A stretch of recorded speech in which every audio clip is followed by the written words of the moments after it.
Gale Banks. Gale Banks. Gale Banks. Gale Banks. Gale Banks. To call Gale Banks an engineer would be an understatement. This is Speed School with Gale Banks. School has begun. Hey, it's Gale Banks. Welcome to another Speed School. Today I've got Peter Treydte, a dear old friend, here with us. And Peter currently is Director of Emissions Compliance for SEMA. That's right. Which is pretty damn prestigious. Peter and I go back a ways. How many years? Well, I believe our first acquaintance came in 1992. I was getting some dental x-rays. I was wondering if you were going to remember this. Over in Glendale. Yeah. And I met your father. Yeah. Because he was the guy. So my dad was a dental x-ray technician. That was his career. And he calls me one day and he says, "You're never going to guess who's in my office today." And I said, I don't know. He never called me, to talk about people he was x-raying. Yeah. So this was kind of unique, Yeah. And at the time, I was working for a company called Esslinger Engineering. Absolutely. El Monte, South El Monte. We were building four-cylinder Ford racing engines. Serious. When I started there, I'd been there about 6 years. And when I'd started there, so give us some years. Yeah. So I started at Esslinger Engineering when I was in high school. I started as a senior in high school. So that would be what year? 86. Okay. And the company was, I didn't know anything, Gale, about engines. I mean, I'd done stupid little stuff on vehicles with my dad. We'd change spark plugs or air filters or those kinds of things. But I got this job. It was through a friend of mine at church. We knew each other, and he says, "Hey, I got a job for you." So I go over there and I'm sweeping floors. I mean, that literally, I'm sweeping up chips that they'd been machining on different, coming off of different parts on the lathe or the drill press. And, then I just kind of started, he'd teach me things, put me on the drill press, drilling holes in flywheels. Yeah. We got these little, fixtures to get the holes in the right place and drill guides. Yeah. So yeah. I'm learning, how to use the drill press. I'm learning how to use the lathe. Then eventually I'm putting engines together. Actually, from there, I think I went to grinding cylinder heads. That was always fun because you're getting, the little chips in your socks and things like that. You're talking about porting them? Porting cylinder heads. And so Esslinger Engineering, what their primary focus was four-cylinder Fords, 2.0 and 2.3 liter Pinto engines. Mm-hmm. And so we're building them for racing use and doing a whole variety of engines. Yes. So I'm porting cylinder heads now and learning that part of the game. And eventually I'm assembling engines. And then eventually I'm running the dyno. And through all of that, I'm going out to races and kind of learning how these things work and seeing it in real-time use. And that was a lot of fun. Yeah. Fast forward, I get this call from my dad. He says, "I got Gale Banks in the office today." And I said, "Gale Banks? You mean like the guy who does the marine engines?" And that was kind of my first association with it because I knew the name from magazine ads, or articles. Yeah. So while I'm working at Esslinger Engineering, we got all these performance magazines laying around and, we got subscriptions to stuff. So I'm flipping through those all the time and see different ads. Mm-hmm. And I think I associated it with boats and with diesel. Those were the two things that came to mind. Yeah, and this would be late 80s. So this is 90s. Now about 92, I think. Oh, when he called. Yeah, when my dad called. Yeah. Mm-hmm. Yeah. So through the late 80s and into the early 90s is when I'm kind of building this recognition of the name Gale Banks. Because the stuff we were doing in the late 80s was still very much marine. Yes. And we started the diesel aftermarket, the diesel performance market, with our 82 Chevy Turbo Kit. That's right. Yeah. At that time, I mean, the 6.2 diesel. The 6.2 diesel and then the 6.9 7.3 Ford were that the was hot a products. year later. Yeah. That was a year later. That'd be 83 year model. We started with that engine, the 6.2, in 78. Chevy asked me to look at that as a twin-turbo marine engine. They wanted to sell against the 3208 Cat, which is a very serious diesel engine compared to the 6.2 diesel, which is kind of a lightweight. The performance one, they gave us a couple of trucks, ultimately pre-production trucks. One was a floor shift, as I recall, 135 horsepower half ton, and the other one was a dually, 145 horsepower with a 3-speed automatic, as I recall. Neither one had any oats whatsoever. Yeah. So we decided to turbo our own trucks. Yeah. I remember that. Yeah. You talking about that and how, these vehicles that, you're playing with turbos over on your marine engines and on your salt flat projects For years. and all that. I mean, we were well into turbocharging. Yeah. We started that in 68 or 69. Yeah. It was just a natural progression to put a turbo on a naturally aspirated diesel. Well, it's like we had never turboed a diesel other than to try that twin turbo setup. Yeah. We were ultimately pump limited on those things, but we could get enough fuel to kill the engine with the twin turbo setup. So it was not a contender for that. Yeah.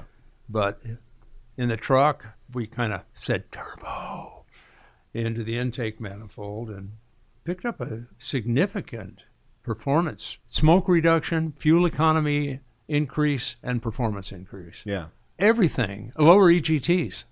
Yeah. Oh, yeah. That's a big thing. Everything is positive when you turbocharge a diesel. There's nothing negative about it. And there's not a whole lot of positive about a naturally aspirated diesel. And that's what this was, and Right. that's what Ford's was as well. Right. Yeah, both of them. We're, I don't know if we still sell that 82 vintage GM setup, but we are selling the Fords. Mm-hmm. They built a lot of 6.9s and some early 7.3s, as I recall, with no turbo. Yeah. So I just saw one of those manifolds somewhere out here in engineering or sitting in the engineering bullpen. Somebody's machining that turbo kit. Yeah. People are still ordering them. It's kind of odd. As these trucks get older, they become more coveted. Guys give them to their kids, and then the kids gave them to the grandkids, or something's going on here. If you make a truck substantial enough, and the engine is substantial enough, which the Ford, the 6.9 is a International Harvester or Right. now Navistar engine. It's a medium truck engine. Yeah. So you put a naturally aspirated one in a pickup truck, 500,000 miles easy. Oh, yeah. I mean, easy. You wear out front seats. You wear out everything else. But the engine, Right. C6s, you probably go through a few C6s before you wear out that engine. Yeah, so we were going to talk about emissions today, but let's... Well, so to finish the story. Yeah. So we, my By dad the way, got us guys, connected. This will be an interesting emissions discussion, okay? So Don't turn off this program yet. my dad called me and I said, well, give Gale my number. Yeah. And so somehow or another we got connected. I do remember one day running down to talk to you at a payphone. Yeah. Payphones don't even exist Of course, anymore. yeah, But we're really dating ourselves. So your dad told me, something about you'd reach the potential you were going to reach at Esslinger. He kind of thought if you're going to really spread your wings, you had to get out of there. Interesting. That's So- the vibe I got. Gale, that's cool to hear, and I'll tell you why. My dad passed away in 1997. Yeah. So I miss a lot. I've often missed the opportunity to share kind of my career path with my dad. Yeah. And so that that's interesting to hear that he was interested. Yeah. Yeah. He's paying No close question. attention. So 92 was when I came to work for you. Mm-hmm. And something I learned about you, Gale, is you would see someone that you wanted to work in your place, and you'd create a position for them. You didn't just wait for a position to open up. Yeah. You created positions. Yes. And I like that. I think it shows that you're on the hunt for talented people and People I want to work with. Yeah. That's yeah. what it, yeah, honestly. And I that's not how everybody runs their business, and I think it's a really unique aspect of how you built your business. So you hired me as an engine builder. Honestly, I don't think in the whole time I worked here I ever built a complete engine. I know, but you did do some four bangers.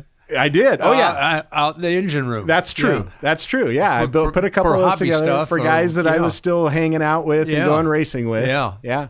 I don't know how the hell that happened. There was, you may remember this, there was one engine that I rebuilt in a Hummer chassis. You remember that? So we turbocharged a Hummer. It was a 6.2, or no, it was a 6.5. Yes. That was naturally aspirated. We turbocharged it. Man, that kit was a nightmare. Yeah, well, nightmare to even design. Well, we had to relocate no air conditioning. place. I mean, it was everything had to move, to make it work. room for Yeah. Exactly. So once it worked fairly well. Yeah. Yeah. Oh yeah. It worked great when it worked. So we were Involved. testing. I think involved is a better word than nightmare. Okay, I'll go with that. Yeah. But we were testing that vehicle on Cajon Pass, and it puked a piston. Oh yeah. You remember this? And so we got it back here.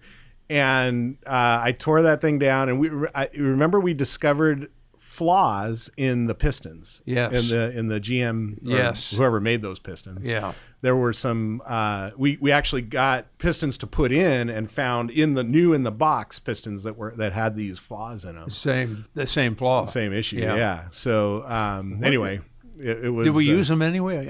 I can't remember. I don't remember, Yeah. honestly. But I do remember rebuilding that engine in the chassis. Well, we found the cause of failure. Yeah, exactly. I didn't know anything about diesel when I came here. So everything that I know today about diesel came from my time here at Gale Banks Engineering. Worked here for about 20 years. There was 1 year kind of in between there that I took off when I went to work as a youth pastor. And then I came back and... it might have been closer to 21 years. It's probably in that range. Yeah. And a year gone. Yep. So 20. Something like that. Yeah. I think that's this is the what it came cosmic down to. thing, though. Yeah. Well, You'd been here, I don't know, 8, 9, 10 years, something like that. And then you got this gig. I think your church was running a mission in Mexico. Yep. And you're going down to Mexico, and you're away a lot, and you have a wife. And one day I've been talking to people. God, it'd be nice if Pete was back. And I wonder what Pete's up to. I think I'll call him.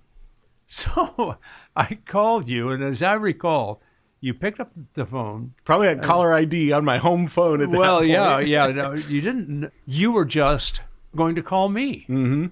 I think that's about the first thing you said. Hey, I was just going to call you. Yeah. And then I said, I wonder if it's about the same thing.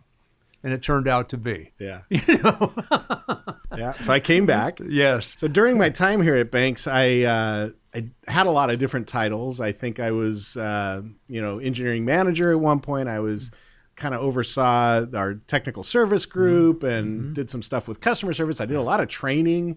We'd bring you and I did a lot of product and concept, how things work. Yeah. Videos. Yeah, we did videos. We did seminars where we did a lot of trade show seminars. We did those, brought in dealers from all over the country. Yeah. 30, 40 at a time. Yeah, had a whole training room. And we'd do our song and dance. Yeah. And they'd be here like 3 days. Guys that came to those seminars, still remember them. I see them around, see them at SEMA, whatever. So one of the responsibilities I picked up along the way was emissions compliance. Yeah. And I kind of had to learn all of that. I had to learn what it meant to kind of go through this CARB process, Right. and I had a little bit of guidance on it, but really I kind of had to learn it on my own. And at that time, well, you and I also went to Sacramento. Yes. Yeah. We had a few opportunities to met with the state, to deal with some people in the government structure Yes. that had some oversight of that stuff. Yep. At the time, when I kind of started in that role, Banks already was the leader in emissions compliance. There was, Banks had more EOs assigned to them. So an EO is an executive order. That's the document that CARB, California Air Resources Board, Right. will issue to a company to basically state that their product is emissions legal. Right. So Gale, you were already the leader in that. I know that you were involved in the development of that program early on. That was long before my time here. But that's the John Calley story. Yeah. Oh, is it? Okay. Yeah. Calley's Pontiac, through John Cowley's, sent me a Sunbird to turbocharge. Was that it was supposed the to be V6? a The Sunbird? four-cylinder It was a engine. four-cylinder, okay. As I recall, the engine was made in Brazil. The castings, there's some good foundries in Brazil, Sao Paulo area. Even Cummins is down there. Yeah. A lot of their stuff comes out of Brazil. Pontiac ships us the car. I'm thinking it's 79 or so. Mm-hmm. And it should be a dealer installed option. So I think the way they did it back then is all the stuff would be in the trunk. They didn't want to make it an on-the-line option. Right. So the parts come with the car. Yeah. And get installed Yeah. either at the dealer or maybe after- you do it at home. Yeah. I don't know. But that worked in 49 states, the EPA states, because they considered the car to enter commerce when it shipped from the factory. Right. So it was no longer under the auspice of what they had to do at the factory. California didn't consider it to enter commerce until the dealer delivered it to the new owner. That's interesting. Yeah. California had control all the way to the purchaser. So I went, oh man, what are we going to do here? I was using a Ray J turbocharger product for that project. We're still down in San Gabriel. We didn't get up here to Azusa till August of 83. So we're down in San Gabriel and we're working on this. I mean, I was really excited about it. Forget the fact that it was a front drive car and the engine was east and west instead of north and south like God intended. Right. And, back then, front drive cars with the engine turned 90 degrees were odd. Hugh McInnes and Hugh was the chief engineer at Ray J, and they were at the airport down in Long Beach. And I was using their turbos on all of my marine engines, pleasure racing, retrofit kits for all of the Mercruiser V8 engines. We go down to the Hagen-Schmidt laboratory, and we meet with a guy, John Stevenson or some name like that. Nice guy. And he proceeds to tell us over a 2-hour meeting that all we had to do to certify the car is the same thing that Pontiac had to do. Well, that was pretty elaborate. Yeah. It's an involved process. Yeah. Huge money. Yeah. And I'm going, we're just guys in a speed shop over in San Gabriel. You may have driven by the place. Right. It says Gale Banks Racing Engines on the front, So it went on. And I mean, it went on almost 2 years, as I recall. Pontiac took the car back. We lost the deal with Pontiac, but we kept working with CARB, Hugh and I. There was a vehicle code that was established, 27156. Yep, that's the one. Yeah, that came out of this. I don't know when SEMA got into it. Yeah, that's a good question. So in those days... SEMA wasn't there when we started this. Right, yeah. Well, I'm not even sure SEMA was... it was different in those days. In fact, it may have still been the Speed Equipment Marketing or Manufacturers Association. Yes. At that time. Now, early on, the two people that were really involved were Jim McFarland, who was kind of SEMA's technical advisor. Right. But I think at that time he was probably still employed by... He was at Edelbrock or probably other Edelbrock. places. Yeah. And then Russ Dean. So Russ Dean was serving as... When did he start as SEMA's attorney? Very early on. Yeah, I'm curious. He just retired a couple of years ago, and he was probably SEMA's attorney for a good 40 plus years. Yeah. So I think he dated into the late 70s, early 80s as SEMA's attorney. Yes. So Russ was paying close attention to kind of the landscape at the time. I think it was later when Jim was a little more available as a technical consultant that they teamed up and really started working closely with the agencies to kind of keep them somewhat in check as much as possible. But whatever came out of it, there was nothing when Hugh and I went there. Yeah. Nothing. Right. And John, I think his name was Stevenson, he was there a few more decades. Yeah. And turned out to be an ally. When I say an ally, he treated us fairly. Yeah. We were having a hard time getting treated fairly. Yeah. But he was one that did. Well, one thing I will say about CARB in those early days in particular is a lot of those guys were car enthusiasts. True. They enjoyed cars, and they wanted those cars to be cleaner for many reasons. Right. But, they weren't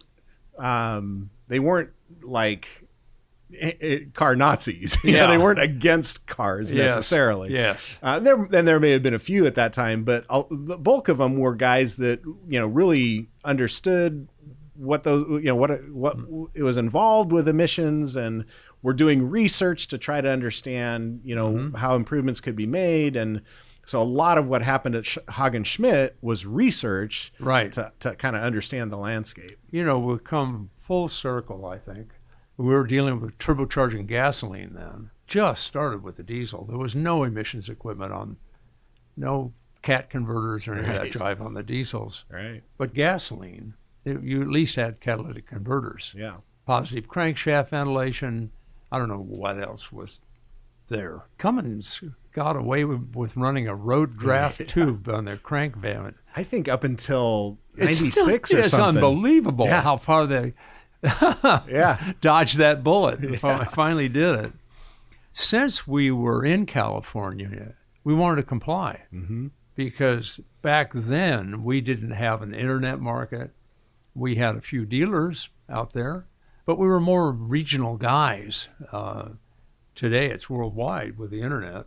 Today 70% of our business is done on the internet. Yeah, which is shocking.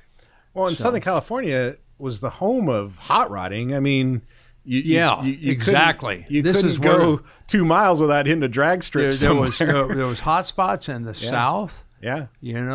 Smokey down in Daytona Beach, guys around Charlotte, the NASCAR guys. Yeah. And you had the Detroit guys. There's probably a good contingent around Chicago and other St. Louis.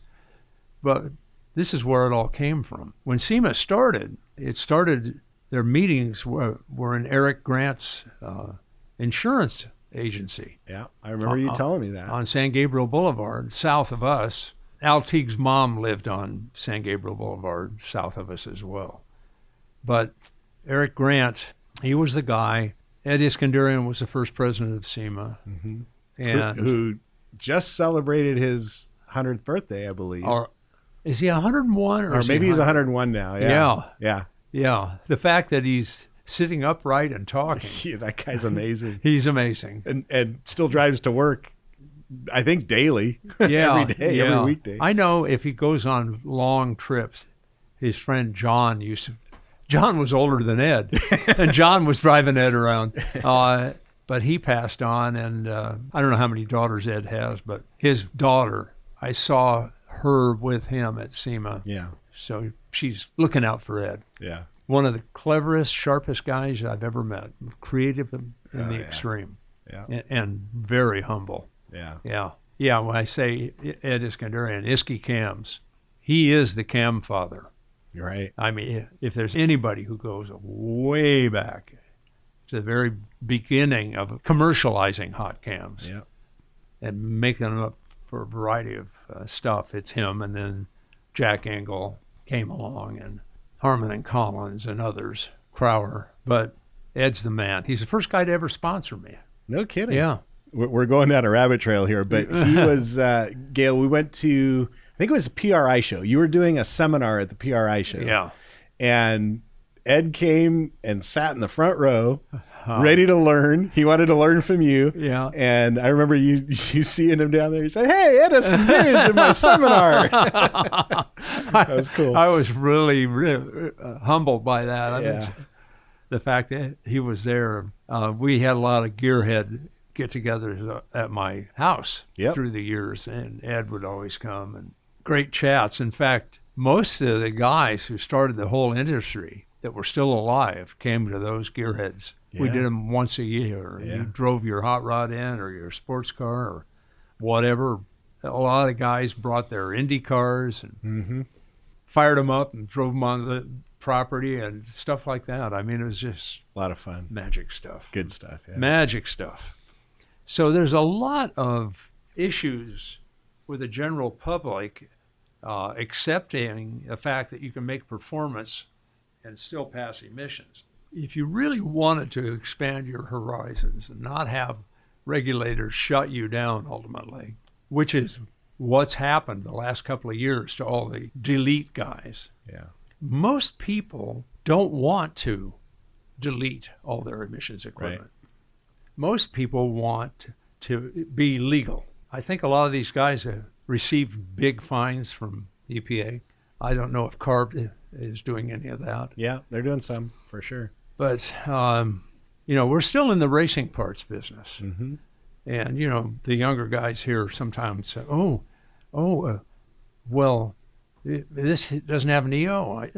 It's for racing. Yeah. It was SEMA, Speed Equipment Manufacturers Association. Then it became the Speed Equipment Marketing Association. And today it's the Specialty Equipment Specialty, which includes wheels, tires, yeah, all kinds of items. But that shows you that that progression that SEMA was started because of speed equipment and because Absolutely. of the need for protection, really, from government agencies. There was two reasons I can remember. One of them was the little Matchbox type cars. They were making models of hot rods. Is it Matchbox or is it Hot Wheels? Hot Wheels, yeah, both, I guess. Yeah. Hot Wheels. And they had all the logos on the cars. Yeah. Oh, that's right. With I know no this, permission. I know this story. Yeah. Yeah. So they all got together on that basis, but the real thing was financial, like the cam guys. Yeah. Somebody buy into a wholesale deal, a speed shop operator back in Kansas or something, would start buying from Jack Engel. And then he'd buy a whole lot of product over a few months and never pay his bill. So Jack stopped shipping him. So then he'd go to Ed Iskandarian and use up the Iski folks. Well, the guys, you go racing and they see each other and they talk about, finally it came out, they started talking about how they're being ripped off, but they had no way of organizing it. Yeah. So I think that's the main reason SEMA was formed. Yeah. That's my feeling. Yeah, I think you're right about Yeah. that. I've heard that in the history discussions. Yeah. So that being the case, and they started meeting in San Gabriel at Eric Grant's office. I don't know how the hell that happened. Yeah. But he was the first SEMA attorney. Oh, interesting. Eric. His insurance office was in a 2-story frame, like a Grove house. It looked somewhat like a Victorian, set right on San Gabriel Boulevard. It's gone now. There's a church there. And his 2 daughters would stuff the SEMA mailers upstairs in one of the bedrooms. They didn't live there. It was converted into offices, so to speak. And his main deal was downstairs. Great guy, great daughters. One of the daughters was married a guy who was one of my customers. It's like small world type stuff. Yeah, and it was a small world at the time. Well, as I was taking care of, getting, and you mentioned it earlier, Gale, you've got street products and you've got race products. Right. Those are 2 different categories Completely. entirely. But I think, when I started here at Banks, we were doing a lot of products for the diesel pickup trucks and for RVs. Mm-hmm. And these are vehicles that people, like you said, people don't want.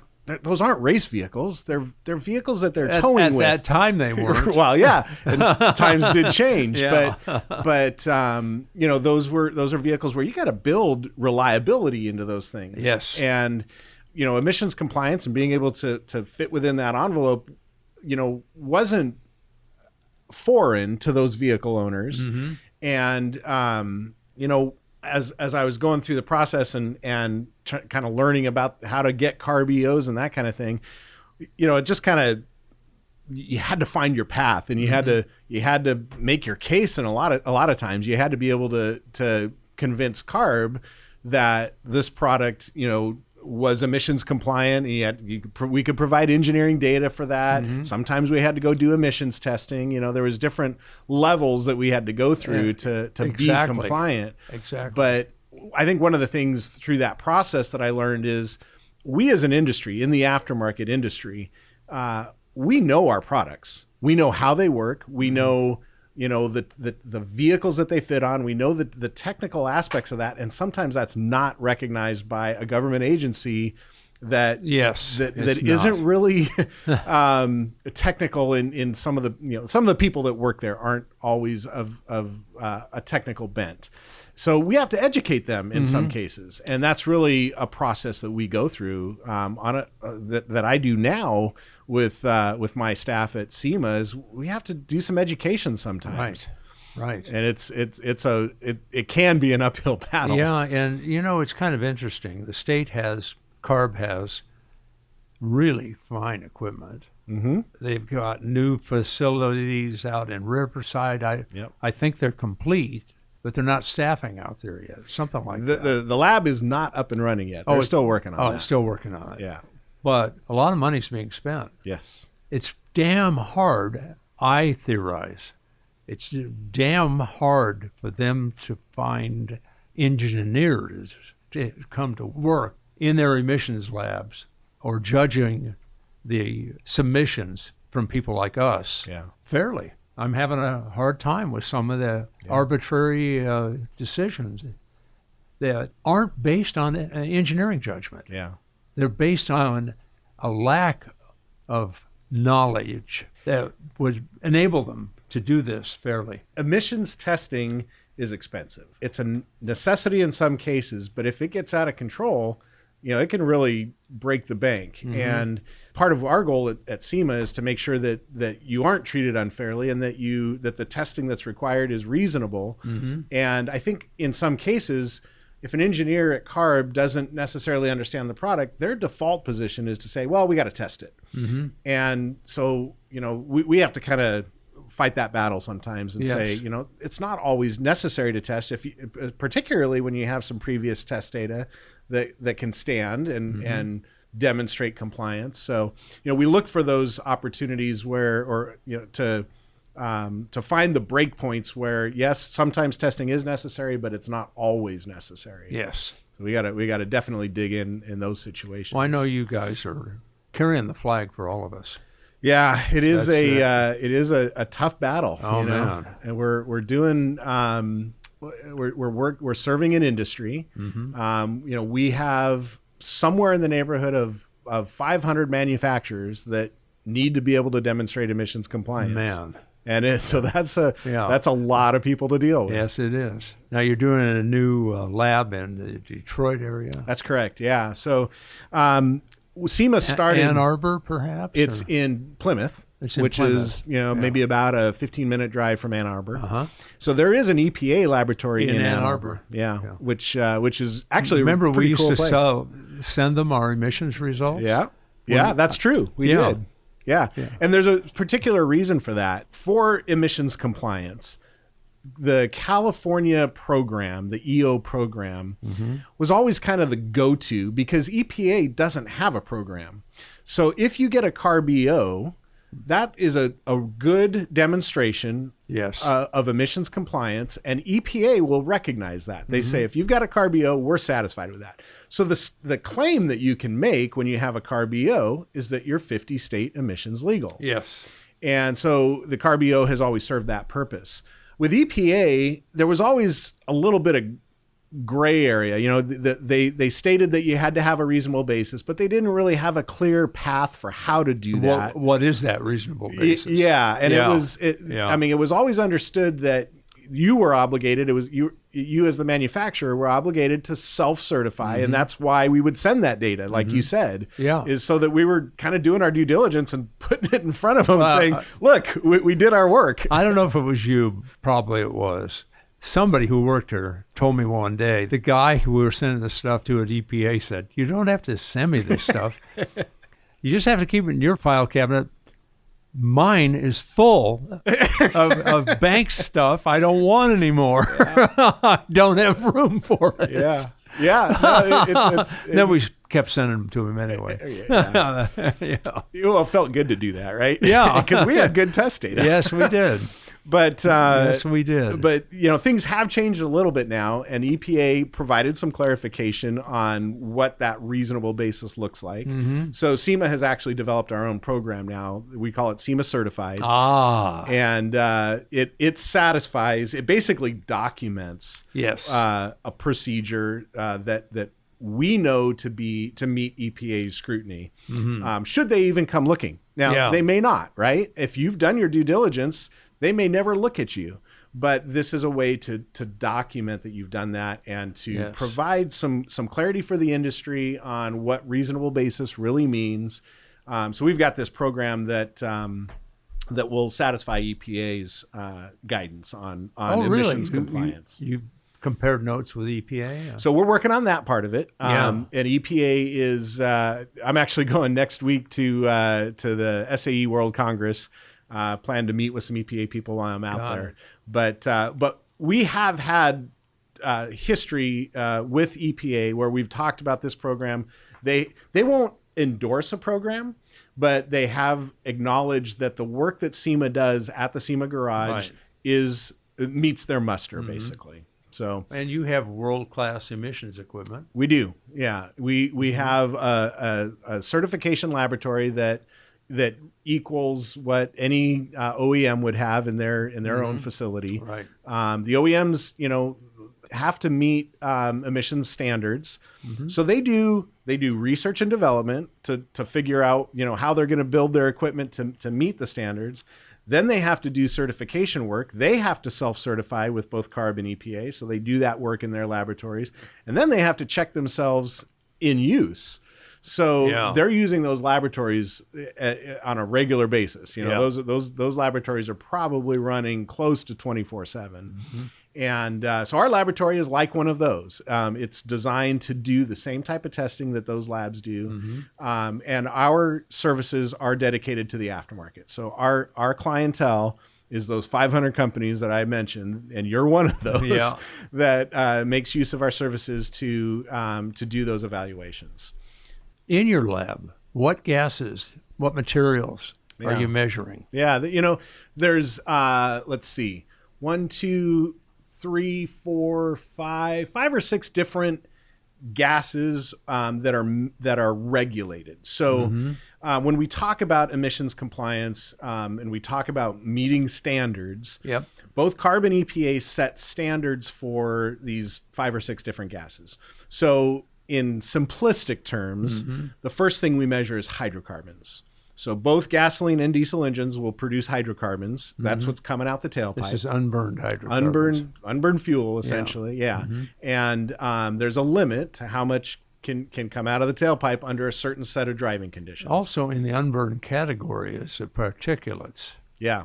So particulate mass is another thing that we measure. That's like the soot that you can see. But it's like they're like little tiny briquettes. Yeah. It's fuel that was heated in the absence of oxygen. Yeah, so it's unburned material again. So hydrocarbons, particulate mass, oxides of nitrogen, it's often referred to as NOx. There's 3 or 4 different constituents that fit into that category, but essentially NOx is one of the things that's being looked at. Carbon monoxide is another one. We do look at methane and formaldehyde. Those are lesser concerns usually. The main things we're always watching for are the hydrocarbons, the NOx, the CO, and How about PM. CO2? CO2 is measured. It's not currently regulated. So in other words, there's not a standard for that. However, that's something that's been talked about among the government agencies that they want to regulate. That's what they refer to as greenhouse gases. When they talk about regulating greenhouse gases, CO2 is primary among those. Methane as well. Yep, we look at methane. Interestingly, the regulations will typically there'll be a standard for non-methane hydrocarbons. So we're measuring the methane to subtract it out from the total hydrocarbons, and then they're regulating the non-methane hydrocarbons. So those are the things that we're looking at. Now, in the United States, on light-duty vehicles and medium-duty vehicles, the standards are set up in mass per distance. So the grams per mile. grams per mile. Yeah. And interestingly, on motorcycles, it's grams per kilometer. But that's a nice little Oh, twist. my. Who knows why? Yeah. Right? Somewhere in the history of Harley planning Davidson these did things not out. prevail Yeah, in that Duke Alley. Right. But so mass per distance is what we're measuring. Right. Now, there are some standards that are set up for that's all done. Those standards, by the way, are evaluated on a chassis dynamometer. So you got a complete vehicle that's being And evaluated. you've got distance. Yeah, and so you're able to measure You're distance. measuring distance. Yeah. There are some vehicles that are heavy duty vehicles where the standards are set up for engine dyno testing rather than chassis dyno testing. grams per horsepower hour. Exactly. Yeah. So those standards are set up with a little bit differently. So you're measuring the power output of the engine rather than the distance that the vehicle traveled. So those are the different gases that are being measured. Our lab is set up to evaluate those. They're measured in very, we're looking at small numbers. Really. Oh yeah, they're getting smaller and smaller, And the standards harder keep getting to tighter. measure. Yeah, harder to measure. Well, you and- remember there was I think it was a federal program, IM 240. Yep. And when you were still here, you went to Texas and That's other right. states, and they canceled the program. Yeah. So if you live in California, you know about smog check because the entire state of California, with a couple of rare exceptions, is subject to having their vehicle evaluated through the smog check program. Right. So it used to be that you had to run a test on a chassis dynamometer. That's actually changed now in California. All they look at now is the OBD system. Right. But that chassis dyno program to test the vehicle in California was also done in a few other states. So Texas was one, Pennsylvania was one, Yeah. I think Colorado was one. So they set up programs also to do these smog check programs. But in particular, I know Texas and Pennsylvania, these programs got almost to the finish line and were caught up in court. They built the buildings. They built bought the buildings. the they bought emissions the equipment, the dynos. dug the holes. Yeah. They had everything ready to go for this program, and at the last minute, the courts threw it out. It was unconstitutional or whatever. I don't know. So But- Pete went on the road buying those emissions measurement stacks and the dynos. We bought a bunch of equipment for There's pennies still on the dollar. There's still like 4 of those chassis dynos down at the lumberyard. That's right. Yeah. And the ones we bought in Texas wound up being really good equipment. It was Yes. stuff that we were able to repurpose, and And we built our own emissions lab here. Did we have any prior emissions equipment? So we bought, Oh, we okay. did prior so, to those. So we did test with some 5-gas analyzers. Right. And we bought a micro soot analyzer. Yes. From AVL. That micro soot analyzer, we learned a lot from that. We did a lot of testing on vehicles to make sure that. So We still use it. do you remember why? Yeah, I know. I've we seen use it. Guys that overfuel. You've got the diesel particulate Particulate filter. filter. Yeah. Early on, guys were just loading them up to the point the temperatures would also go up. The media or the substrate would start crumbling inside. Yep. We didn't want to do that. So we wanted to measure the soot going into the particulate trap. Right. And we got one of these from AVL, one of these micro soot analyzers, put it in I remember one truck, took the back seat out and put it in there, sawed a hole through the floor, ran the sampling line down under the truck, and then later we would put a chassis plug in and some RTV to seal that hole back up. Little point of reference, if you're ever in the market for a used diesel pickup truck, don't buy buy one. one of Banks' test vehicles. We don't do that anymore, though. So, but we do use it with our new AVL equipment on one of the engine dynos. Yeah. We used it to great effect on our military versions of the Duramax, the Banks D866T engines. Some of the countries in Europe want our engines, which have no emissions equipment. Military is exempt here in the United States. Right. Not all military, tactical use. Yeah. If it's a fighting vehicle, They don't want all the complexity Sure. Oh, and yeah. all the failure modes. They want to keep it simple and get the soldier home. Yeah.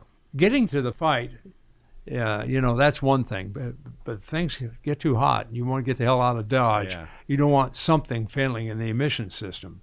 But the people in Europe that are buying the JLTVs, we build the engines for the Joint Light Tactical Vehicle that's built by Oshkosh. And it's it's like a trophy truck, up-armored trophy truck. Yeah. I mean, seriously, 20, 21 inches of suspension travel. These are badass military vehicles. We've been with that program since the beginning, the Banks versions of the D-Max. In Europe, they want Euro 3. Now, the prime issue with diesel, for us anyway, is NOx. Yeah. How the hell? But there's 4 regulated pollutants: particulate mass, CO, NOx, and HC. We actually, using no EGR, substantially beat that standard. But Nice. That's fantastic. yeah, we just got the Ricardo Labs is now called Excel Engineering. They're back in the Detroit area. Yeah. They tested one of our engines with our normal calibration, sent it to us. You need somebody independent. Yeah. So we sent an engine, they tested it, they sent it to us. We tested it with our emissions equipment to see how they coordinated with each other. Yeah. Then we tuned, and I mean, it was not easy because we're trying to retain performance, retain fuel efficiency, and in fact, more recently, fuel efficiencies also become a very big deal with the Army. Yeah. So that's on the next edition of this JLTV, which is called the A2. Mm. We had to compete again for the engine business on that one, and we won again against some pretty formidable competition. The last phase of that was us and Caterpillar. It was going to be a Banks engine or a Caterpillar engine. We prevailed. We got it. Good. That's Yeah. great. So, glad yeah. to hear that. Yeah. We won't start building those vehicles until 2024, I think. And then it goes on quite a few years, about 10 years. So it'd be 2034. So we're quite excited about that. That's great. But just got the emissions results. We sent it back to the guys at Excel, and they confirmed that we did it. That's so cool. Yeah. Yeah, your test setup right now is pretty amazing. What you got going on in that engine test cell? Well, it's all AVL. Yeah. And Banks. All the data acquisition is there's basic data acquisition with AVL's equipment, Yeah. and then there's probably 180 channels of Banks data, Yeah. either directly measured values or computed values, like compressor efficiency on a turbocharger. Yeah. You were asking about other measurement equipment we used before we had some of that more sophisticated Yeah, stuff. what did Remember we? the opacity meter? Oh my God, yes. So the only way we really evaluated soot or particulate matter Yes. prior to having that micro soot analyzer was an opacity meter. Basically, it was this light beam that you'd hang off the end of the tailpipe. Right. And, you do your acceleration runs and you basically see, how dark is the smoke? The degradation, you had a light on one side and a sensor on the other side, Yeah. like a photocell. And I think 15% opacity was the number at the time. That Yeah, was the I think that maximum. was kind of the bogey, but I Yeah. mean, shoot, it was expressed in a percentage. Yeah. And we would see, in really extreme circumstances, you could see 80, 90% opacity. Absolutely. Yeah. And some stock vehicles were in violation. And I think at one point the state wasn't looking at that kind of opacity level. They may still be, but their reference point was 40%. I remember on some of those older diesels, Right. you could be up to 40%. But Yeah. I think for us, we had a bogey of 15%. Yes, we did. This 40 or 50 or 60 or 80% or blot out the sun. Yes, right. These guys, these aftermarket tuners, for years, you'd see this column that put stacks. Yes. And then how high can you get the smoke above the vehicle is like a pride thing, you know? You gotta mine's bigger than yours, you know? You gotta love the dual stack guys. Oh, right? yeah. the pickup trucks where they got a stack coming out each side. And it's... Yeah. Yeah. So that's going in to DPFs today. Yep. And these guys are going, well, we made more power than Banks, you know? And it's like, yeah, but your DPF back pressure numbers and your regens are so often, your fuel efficiency's frickin' gone. Yeah. You know, so if you want to be a jackass and buy tuning from another jackass, neither one of you know what the hell's going on, go for it. You know, there's an awful lot of aftermarket tuning that just adds fuel. Yeah. So, Pete, how does CARB and EPA view these aftermarket tuners? We're one of them. Mm-hmm. I often feel a lot of them are blatant. They're just removing the emissions equipment. The rest of them either don't know what they're doing or don't care. Yeah. They just want to sell this box that plugs into the vehicle and it makes a few more horsepower. Generally, the box has no idea what else is going on in the truck because it's not on OBD. Yeah. It's not on the connector. And the same box with different wiring is sold for different vehicles. Yep. Yeah. So what is CARB and EPA? What do they think about this kind of stuff in general? Yeah. Well, so it's an interesting question because when you think of CARB, you're dealing with two different segments of the organization. Okay. So we have the compliance department. That's the group that is working through the EO process, right? And they have particular things they're looking for. When you submit an application, when they're analyzing your product, if you are defeating the EGR system, if you're removing a DPF, if you're, messing with the cats, any of that kind of stuff, that's not going to fly. So that's kind of there's a screening process, right? Yeah. And so those products are never going to be considered for emissions compliance. So then you have the enforcement guys.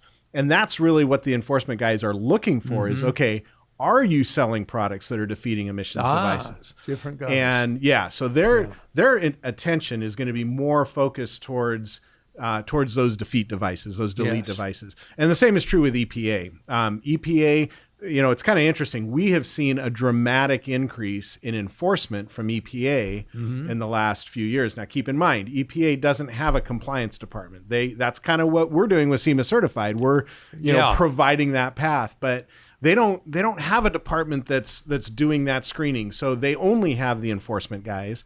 So a lot of times it can look like, EPA is really out to get us, Yeah. But what they are doing is looking for, their primary concern is, the defeat devices, the guys that are out there doing deletes and things like that. That's really been their attention lately. And I got to say, I think social media has been a big player in EPA's attention on our industry.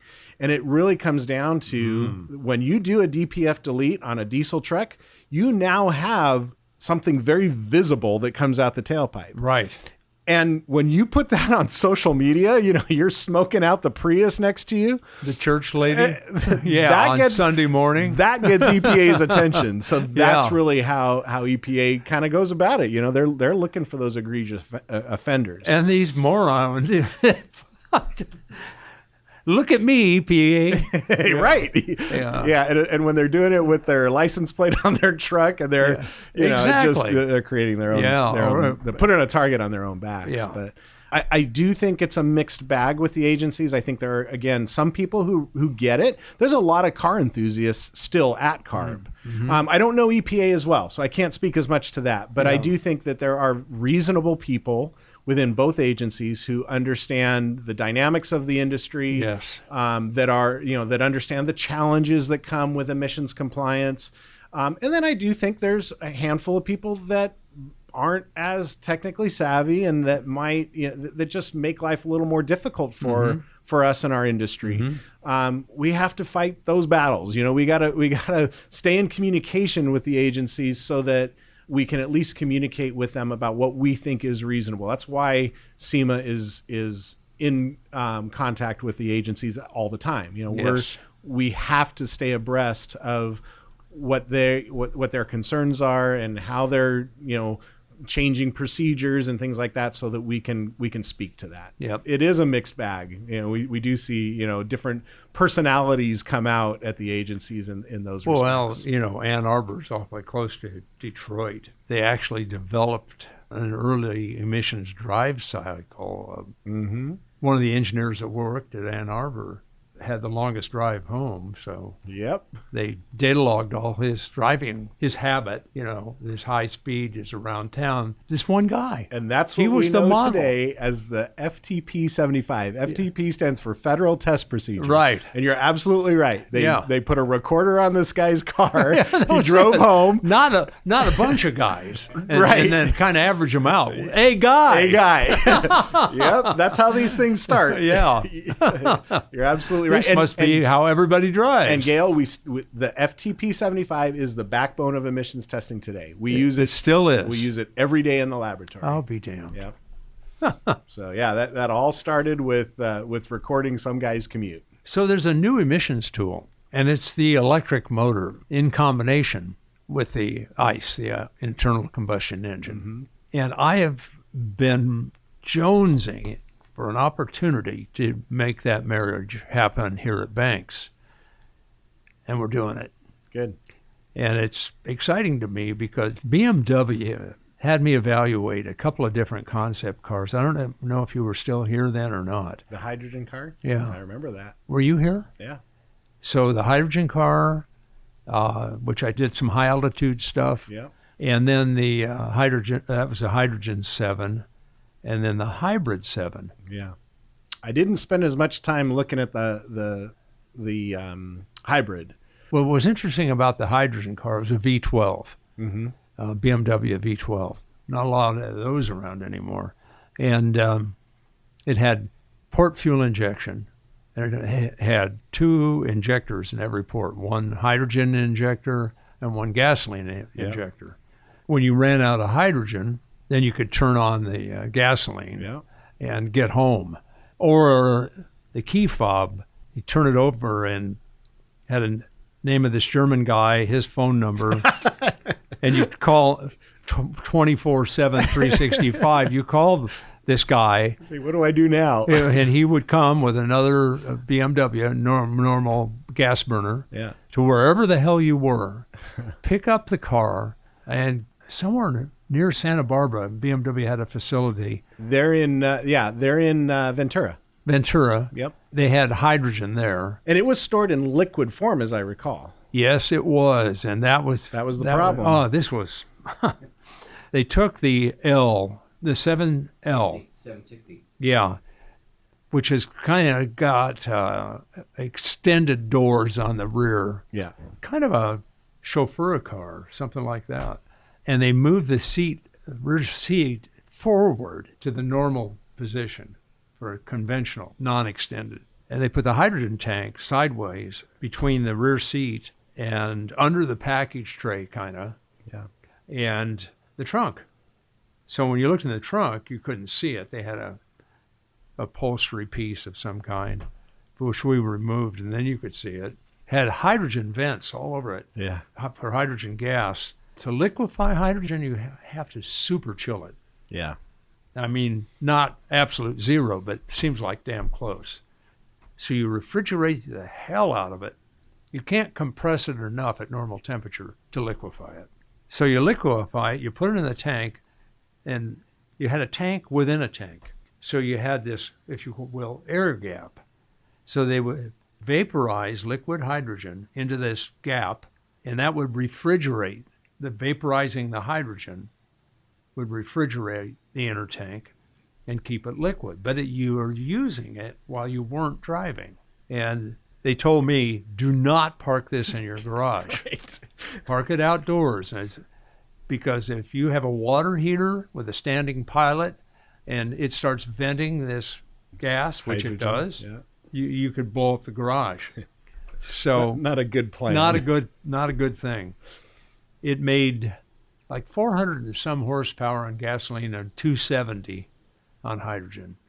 And since the hydrogen's a dry gas, the injectors clacked like castanets or something. Clack, clack, clack, clack, clack, clack, clack. Oh, my God, it was noisy. So, Gale, what's your opinion about hydrogen in internal combustion engines as an alternative fuel? I mean, it's very clean. And, we're talking a lot today about EVs and transitioning to EVs, but where does hydrogen fall for you in kind of a potential gap filler? Yeah, there's a lot of reality you have to face with hydrogen. Yeah. One is keeping it in the car. I mean, you could fill that BMW, and 2 weeks later, it was empty, and you hadn't driven it anywhere. It just did that refrigeration thing until it was out of liquid hydrogen. So there's that. It's air intensity. The air-fuel ratio is around 32-1. Yeah. So when you go to altitude, this V12 was not turbocharged. Right. So when I took it up into the Sierras, it just fell on its face. Yeah. I mean, it was way under 200 horsepower, depending on the altitude, air density being the prime problem at altitude. So there's that. But my problem with hydrogen is how you make it. Yeah. And I remember when Germany decided they were going to be a hydrogen economy. And that's why I got to drive a hydrogen BMW and evaluate it, because they were going hydrogen. Well, you can make it with coal-fired electricity. You can make it with methane-fired electricity. You can make it with wind energy, solar. You can make it with hydroelectric. So wind, solar, and hydro don't pollute. You can make it with a nuclear energy, but everybody's afraid of nuclear, right, at least in the United States, to my dismay, because I don't think we've ever killed anybody with a nuclear plant issue in the United States, period. I think you're Ever. right. It takes 4.2 BTUs of energy to make 1 BTU of hydrogen. Yeah.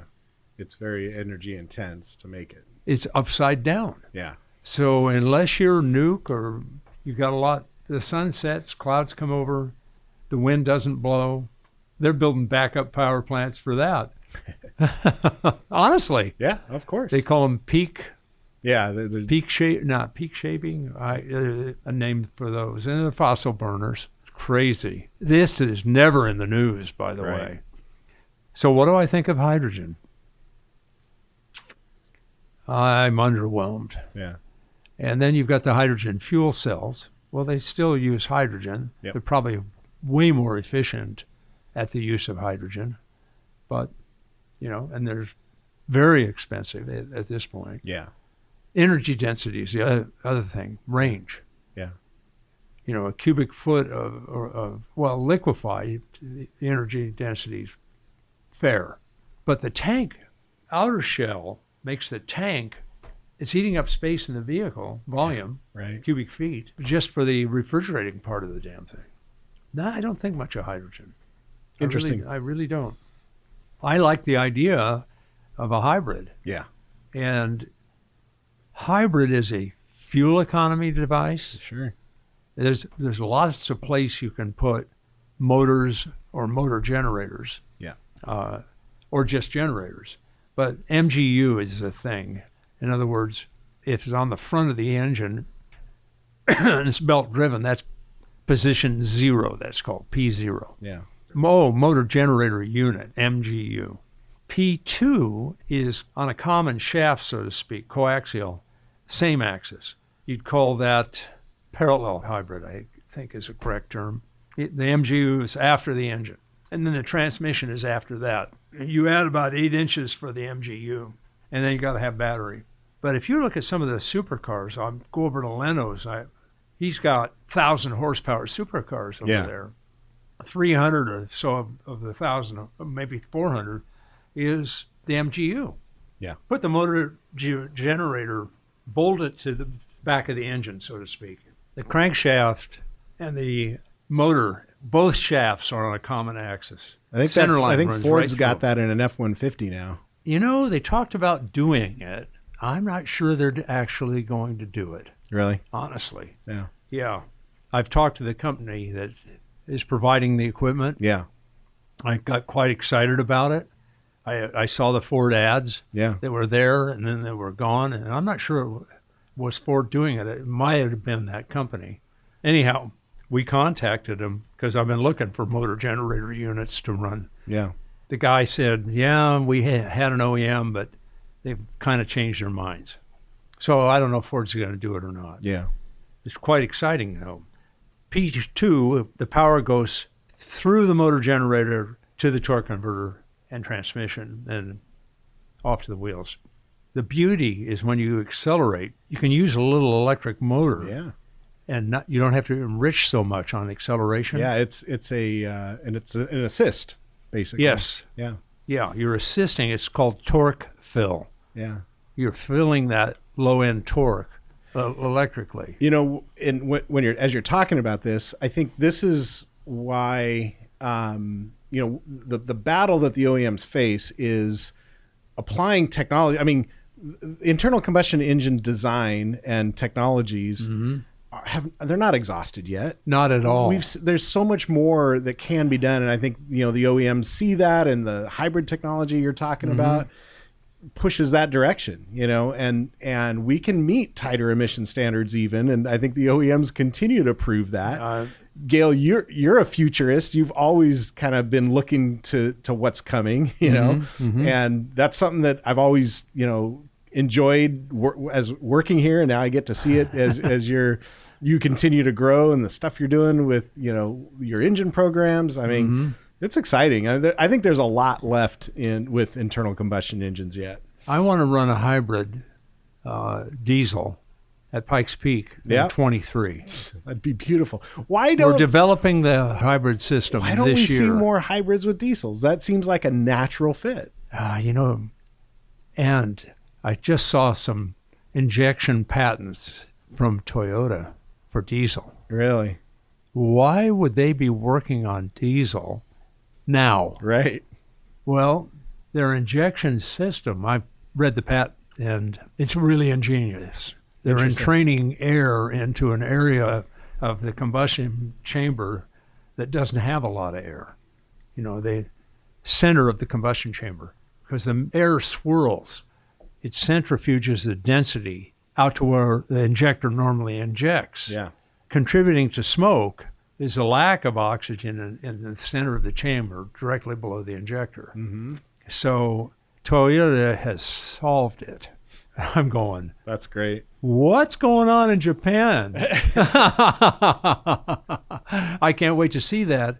Take that technology that further cleans up diesel, and I'm sure it will drop PM fierce. Yeah, absolutely. And combine that with torque fill, man. Yeah. You're either saving fuel or you're adding performance with that motor. Yeah. Amazing. Yeah. That's good stuff. So it's all happening here this year. We just started the program. That's great. Yeah. So, Peter, we have a lot more we could talk about. You really could. We barely scratched the surface. We could really get going on this performance hybrid program. But we'll save it till the next time we get together. Gale, it's really been a pleasure hanging out with you today, and thank you. I look forward to doing it again. All right, you're on.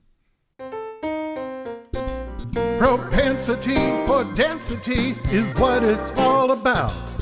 You've got to take in lots of air and then you blow it out. It isn't just the CFM, you need the pounds per minute. You don't want to just blow air, you've got to know what's in it. You want to make some power and you don't want to fail. Ask Gale, just ask Gale. All right, it's time for your questions. If there's something you're dying to know, hit me with an email. You can write me at askgale@bankspower.com. That's ASKGALE @bankspower.com. All right, the first question this week is from Mike Poteet. He's wondering about heat rejection from intercoolers. His question is the ability and efficiency of the intercooler better when the core is naked aluminum or painted? This is a color question because certain colors radiate heat better than other colors. So if you painted it white, the aluminum might be better. But if you paint it black, then you have something I remember from school. You have a black-bodied radiator. This is a term I remember from thermal.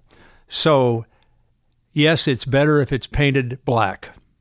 My next question is from Cortez Drake. He asks, what are your opinions about centrifugal superchargers for racing engines like the Super Turbo? Years ago, on a Mustang V8, we had done a turbo system, a single turbo system. This is a street vehicle. I wanted to compare what we had done with a centrifugal supercharger on the same engine, all things being equal otherwise. And what I found was I got better engine response with a wastegated and properly matched turbocharger, which has a centrifugal compressor, but turbine-driven. I got better response than with a belt-driven centrifugal. For years, I used to call them belt-driven turbochargers. You don't want a belt-driven turbocharger because it lags. Kind of a street test, we ran them both quarter mile from an idle, not torque braked, kind of like a high-performance pass on the street where you're just idling and you nail it. That Mustang had blower lag. Here's the problem. A centrifugal compressor doesn't do much at low RPM, and then all of a sudden it comes on. The same might be true of turbochargers, except with a centrifugal belt-driven or gear-driven, or however you drive it, it's speed-matched to the engine. So until the engine has a lot of RPM, neither does the centrifugal supercharger.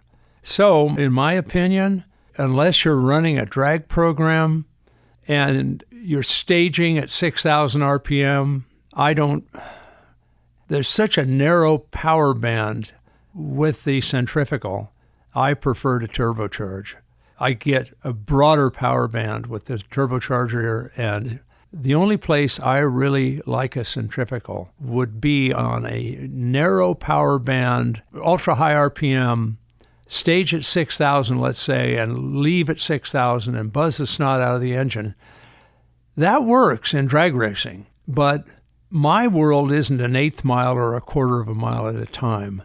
My world has way more dimension than that.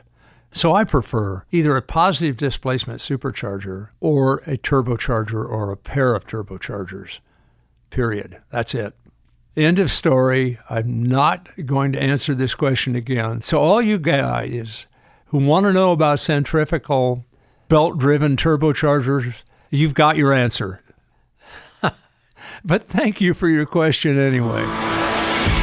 Be sure to subscribe for more episodes of Speed School with Gale Banks.